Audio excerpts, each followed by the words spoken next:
साई लीला कल्पतरू निर्विकल्प फल पुष्पधरू असेल भक्त भाग्याचा सधरू तोची उतारू येतळी ऐका हो कथा परम पावनी परमार्थिया मोक्षदानी सकळ साधना पोटी मुखरणी कृतकल्याणी सकळिका सहजे जडजीवोद्धारण ते हे साई कथामृतपान प्रापंचिकांचे समाधान मोक्ष साधन मुमुक्षुवा करिता एक कल्पना येथ पावे आणिक कल्पनातीत म्हणून हेमाड होऊन विनीत श्रोतया पालवीत श्रवणार्थ ऐसी एक एक कथा कथिता वाढेल लीला रसा स्वादता होईल समाधान भवद्वार्ता साई समर्थता ती हीच जिल्हा नाशिक ग्राम वणी काकाजी वैद्य नामक कोणी असती तेथे वास्तव्य करुनी उपाध्ये ते स्थानी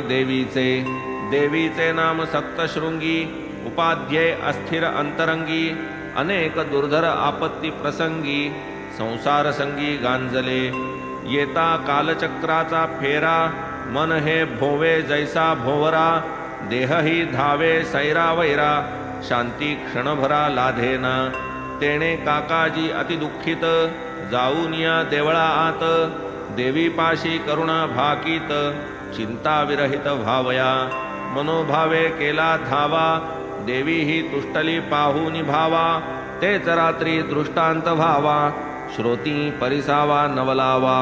देवी सप्तशृंगी आई काकाजीच्या स्वप्नी येई म्हणे तू बाबांपाशी जाई मन होईल सुस्थिर हे बाबा कोठील कवण करील देवी स्पष्टीकरण म्हणून काका जाई उत्कंठित मन नयनोन्मीलन पावले जिज्ञासा ती तैसीच राहिली स्वप्नवृत्ती तात्काळ मावळली काकाजीने बुद्धी चालविली बाबा जे वदली ते कोण असतील बाबा त्र्यंबकेश्वर काकाजी मनी हाच निर्धार निघाले घेतले दर्शन सत्वर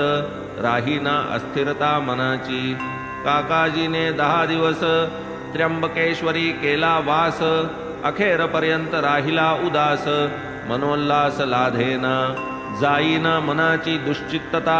शमेना तयाची चंचलता दिवसेंदिवस वाढे उद्विग्नता निघाला मागुता काकाजी नित्य प्रातस्नान करी रुद्रावर्तन लिंगावरी संततधार अभिषेक धरी परी अंतरी अस्थिर पुनश्च जाऊनी देवी द्वारी वदे का धाडिले त्र्यंबकेश्वरी आता तरी मज स्थिर करी या येरझारी नकोगे येणे परी अति काकुळती धावा करी तो देवी